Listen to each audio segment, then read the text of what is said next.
ವಾರ full veg ತಿಂದು ವೀಕೆಂಡಲ್ಲಿ ಈ ರೀತಿ ಸಿಂಪಲ್ಲಾಗಿ ಟೇಸ್ಟಿ ಆಗಿರೋ ಅಂತಹ ಪೆಪ್ಪರ್ ಚಿಕನ್ನ ಟ್ರೈ ಮಾಡಿ.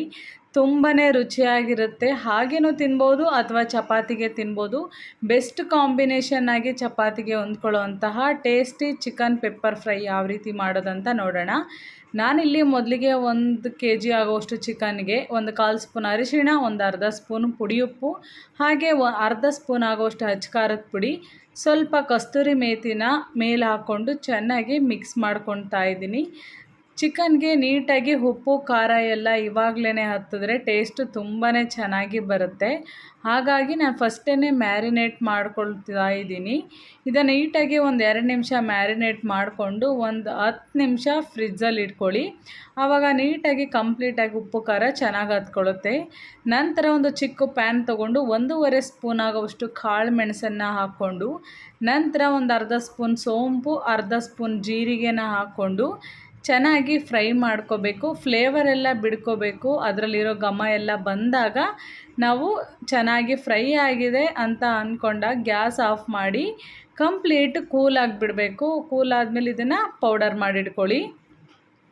ನಂತರ ನಾವು ಇದಕ್ಕೆ ನೋಡಿ, ಇವಾಗ ಕಂಪ್ಲೀಟ್ ಕಲರ್ ಚೇಂಜ್ ಆಗಿ ಫ್ಲೇವರ್ ಬಿಡ್ಕೊಂಡಿದೆ. ನಂತರ ಗ್ಯಾಸ್ ಮೇಲೆ ಒಂದು ಬಾಣಲಿನ ಹಿಡ್ಕೊಂಡು ಒಂದು 3 ಸ್ಪೂನ್ ಆಗುವಷ್ಟು ಎಣ್ಣೆ, 2 ಪೀಸ್ ಚಕ್ಕೆ, ಹಾಗೆ 2 ಪೀಸ್ ಒಣಮೆಣಸಿನ್ಕಾಯಿ, ಒಂದು 2ರಿಂದ 3 ಹಸಿರು ಮೆಣಸಿನ್ಕಾಯಿನೂ ಉದ್ದುದ್ದ ಸೀಳ್ಕೊಂಡು, ಒಂದು 2 ಈರುಳ್ಳಿನ ಸಣ್ಣದಾಗಿ ಚಾಪ್ ಮಾಡ್ಕೊಳ್ಳಿ. ಚಾಪರ್ ಇದ್ದರೆ ಚಾಪ್ ಮಾಡ್ಕೊಳ್ಳಿ, ಇಲ್ಲ ಸಣ್ಣದಾಗಿ ಹೆಚ್ಚಿಟ್ಕೊಳ್ಳಿ, ಆಯಿತಾ. ಇವಾಗ ಚೆನ್ನಾಗಿ ಮಿಕ್ಸ್ ಮಾಡ್ಕೋಬೇಕು. ಸ್ವಲ್ಪ ಕಲರ್ ಚೇಂಜ್ ಆಗಿ ಗೋಲ್ಡನ್ ಕಲರ್ ಆದಮೇಲೆ ಅಲ್ಲಿವರೆಗೂ ಮಿಕ್ಸ್ ಮಾಡ್ಕೊಳ್ತಾ ಇರಬೇಕು. ಇದಕ್ಕೆ 1 ಇಡಿ ಆಗುವಷ್ಟು ಕರಿಬೇವನ್ನ ಹಾಕ್ಕೊಳ್ಳಿ. ಪೆಪ್ಪರ್ ಚಿಕನ್ಗೆ ಕರಿಬೇವು ಹಾಕೋದ್ರಿಂದ ಟೇಸ್ಟ್ ತುಂಬಾ ಚೆನ್ನಾಗಿ ಬರುತ್ತೆ, ಫ್ಲೇವರ್ ಕೂಡ ಚೆನ್ನಾಗಿರುತ್ತೆ. ಹಾಗಾಗಿ ನಾನಿಲ್ಲಿ ಒಂದು ಸ್ವಲ್ಪ ಜಾಸ್ತಿ ಕ್ವಾಂಟಿಟಿಲಿ ಕರಿಬೇವನ್ನ ಹಾಕ್ಕೊಳ್ತಾ ಇದ್ದೀನಿ. ಚೆನ್ನಾಗಿ ಮಿಕ್ಸ್ ಮಾಡಿ. ಈರುಳ್ಳಿ ಎಲ್ಲ ಸಾಫ್ಟಾಗಿ ಬೇಯ್ತಾ ಇದೆ ನೋಡಿ. ಈ ರೀತಿ ಸ್ವಲ್ಪ ಗೋಲ್ಡನ್ ಕಲರ್ ಆಗೋವರೆಗೂ ಚೆನ್ನಾಗಿ ಮಿಕ್ಸ್ ಮಾಡ್ಕೋಬೇಕು. ನಂತರ ನಾವು ಇದಕ್ಕೆ ಮ್ಯಾರಿನೇಟ್ ಮಾಡ್ಕೊಂಡಿರೋ ಅಂತಹ ಚಿಕನ್ನ ಇವಾಗಲೇ ಹಾಕ್ಕೋಬೇಕು. ನಾನಿಲ್ಲಿ 10ರಿಂದ ಒಂದು 15 ನಿಮಿಷ ಬಿಟ್ಟಿದ್ದೆ ಚಿಕನ್ ನೀಟಾಗಿ ಮ್ಯಾರಿನೇಟ್ ಆಗಲಿ ಅಂತ. ಇವಾಗ ಕಂಪ್ಲೀಟಾಗಿ ಆಗಿದೆ. ಅದಕ್ಕೆ ಹಾಕ್ಕೊಂಡು ಚೆನ್ನಾಗಿ ಇದರಲ್ಲಿರೋ ಹಸಿ ಸ್ಮೆಲ್ಲೆಲ್ಲ ಹೋಗಬೇಕು. ಚಿಕನ್ನಲ್ಲಿ ಹಸಿ ಸ್ಮೆಲ್ಲಿದ್ದು ನೀರು ಬಿಡ್ಕೊಳ್ಳುತ್ತಲ್ಲ, ಅಲ್ಲಿವರೆಗೂ ಚೆನ್ನಾಗಿ ಮಿಕ್ಸ್ ಮಾಡ್ಕೋಬೇಕಾಗತ್ತೆ.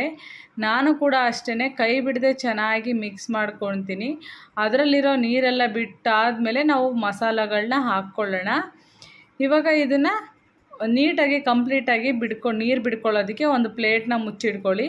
ಮುಚ್ಚಿಟ್ಟು ನಾವಿಲ್ಲಿ ಸೈಡಲ್ಲಿ ಒಂದು ಸ್ವಲ್ಪ ಮಸಾಲೆಗೆ ಒಂದು 5ರಿಂದ 6 ಪೀಸಷ್ಟು ಶುಂಠಿ, 1 ಇಡಿ ಆಗೋವಷ್ಟು ಬೆಳ್ಳುಳ್ಳಿ, ಹಾಗೆ 1 ಇಡಿ ಆಗೋವಷ್ಟು ಸಾಂಬಾರು ಈರುಳ್ಳಿನ ಪೇಸ್ಟ್ ಮಾಡಿ ಇಟ್ಕೊಳ್ತಾ ಇದ್ದೀನಿ. ಈ ರೀತಿ ಹಾಕೋದ್ರಿಂದ ಟೇಸ್ಟು ತುಂಬಾ ಚೆನ್ನಾಗಿ ಬರುತ್ತೆ.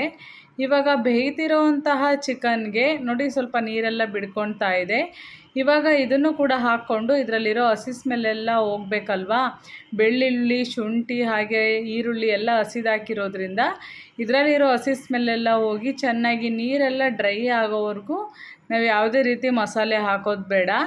ಇವಾಗ ಚೆನ್ನಾಗಿ ಎಲ್ಲ ಸೈಡು ಮಿಕ್ಸ್ ಮಾಡ್ಕೊಳ್ಳಿ. ಶುಂಠಿ ಬೆಳ್ಳುಳ್ಳಿ ಎಲ್ಲ ಮಿಕ್ಸ್ ಆಗೋಬೇಕಲ್ಲ, ಹಾಗಾಗಿ ಇವಾಗ ನೀರೆಲ್ಲ ಚೆನ್ನಾಗಿ ಡ್ರೈ ಆಗ್ತಾ ಬರ್ತಾ ಇದೆ. ತಿರುಗಿಸ್ತಾನೆ ಇರಬೇಕು, ಏಕೆಂದರೆ ಗಟ್ಟಿ ಇರೋದ್ರಿಂದ ಬೇಗ ತಳ ಹಿಡಿದ್ಬಿಡುತ್ತೆ. ಇವಾಗ ಮಾಡ್ಕೊಂಡಿರೋ ಅಂತಹ ಪೌಡರ್ನ ಮಿಕ್ಸ್ ಮಾಡಿಕೊಂಡು ಚೆನ್ನಾಗಿ ಮಿಕ್ಸ್ ಮಾಡ್ಕೋಬೇಕು. ಈಗ ಕಂಪ್ಲೀಟಾಗಿ ಇದು ಡ್ರೈ ಆಗಬೇಕು, ಆಗ ಪೆಪ್ಪರ್ ಚಿಕನ್ ತುಂಬಾ ಚೆನ್ನಾಗಿ ಬರುತ್ತೆ. ಈಗ ಚೆನ್ನಾಗಿ ತಿರುಗಿಸಿ. ಪೆಪ್ಪರಲ್ಲಿ ಯಾವುದೇ ರೀತಿ ಹಸಿ ಸ್ಮೆಲ್ ಇಲ್ಲ, ಏಕೆಂದರೆ ನಾವು ರೋಸ್ಟ್ ಮಾಡಿ ಮಿಕ್ಸಿಗೆ ಹಾಕಿರೋದ್ರಿಂದ ಯಾವುದೇ ರೀತಿ ಹಸಿ ಸ್ಮೆಲ್ ಇರೋದಿಲ್ಲ. ಕಂಪ್ಲೀಟಾಗಿ ಡ್ರೈ ಆಗಬೇಕು ಅಂದರೆ ಇದನ್ನು ಚೆನ್ನಾಗಿ ತಿರುಗಿಸ್ತಾನೆ ಇರಬೇಕು, ಆಗ ಡ್ರೈ ಆಗಿ ಕಲರ್ ಆಗಿ ಚೆನ್ನಾಗಿ ಬರುತ್ತೆ. ಇದಕ್ಕೆ ಇವಾಗ ನಾವು ರುಬ್ಬಿದ್ವಲ್ಲ ಆಗಲೇ ಈರುಳ್ಳಿ, ಬೆಳ್ಳುಳ್ಳಿ, ಶುಂಠಿ, ಅದರದ್ದೇ ಸ್ವಲ್ಪ ಮಸಾಲೆ ಇರುತ್ತಲ್ಲ, ಆ ನೀರನ್ನೇ ಒಂದು ಚಿಕ್ಕ ಗ್ಲಾಸಷ್ಟು ಹಾಕ್ಕೊಳ್ತಾ ಇದ್ದೀನಿ. ಚಿಕನ್ ಎಲ್ಲ ಚೆನ್ನಾಗಿ ಸಾಫ್ಟಾಗಿ ಬೇಯಬೇಕಲ್ವ, ಹಾಗಾಗಿ ಸ್ವಲ್ಪ ನೀರು ಹಾಕ್ಕೊಂಡು ಚೆನ್ನಾಗಿ ಬೇಯಿಸ್ಕೊಂಡ್ರೆ ಸಾಕು. ನಂತರ ಇದಕ್ಕೆ ಒಂದೇ ಒಂದು ಟೊಮೊಟೊನ ಹಾಕ್ಕೊಳ್ತಾ ಇದ್ದೀನಿ, ಫೈನಲಾಗಿ ಹಾಕ್ಕೊಳ್ತಾ ಇರೋದು. ಇದನ್ನು ಕೂಡ ಚೆನ್ನಾಗಿ ಮಿಕ್ಸ್ ಮಾಡಿದ್ರೆ ಬೇಗ ಸಾಫ್ಟಾಗಿ ಬೆಂದ್ಬಿಡುತ್ತೆ. ಚಿಕನ್ ಜೊತೆನೇ ಟೊಮೊಟೊ ಕೂಡ ಬೆಂದ್ಬಿಡುತ್ತೆ.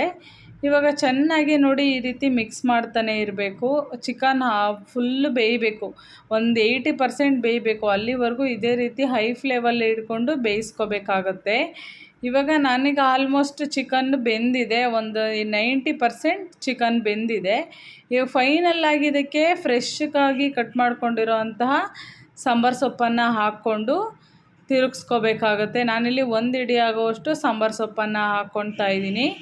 ಇವಾಗ ಚೆನ್ನಾಗಿ ತಿರುಗಿಸ್ಕೋಬೇಕು. ನೋಡಿ ಡ್ರೈ ಆಗಿದೆ, ಎಷ್ಟು ಚೆನ್ನಾಗಿ ಡ್ರೈ ಆಗಿ ಗ್ರೇವಿ ಆಗಿದೆ ಅಂತ. ಇಷ್ಟೇ ಸಿಂಪಲ್ಲು ಪೆಪ್ಪರ್ ಚಿಕನ್ ಫ್ರೈ ಮಾಡೋದು. ಈ ರೆಸಿಪಿ ನಿಮ್ಗೇನಾದರೂ ಇಷ್ಟ ಆದರೆ ದಯವಿಟ್ಟು ನನ್ನ ಚಾನಲ್ನ ಸಬ್ಸ್ಕ್ರೈಬ್ ಮಾಡಿ, ಲೈಕ್ ಮಾಡಿ, ಶೇರ್ ಮಾಡಿ. Thank you.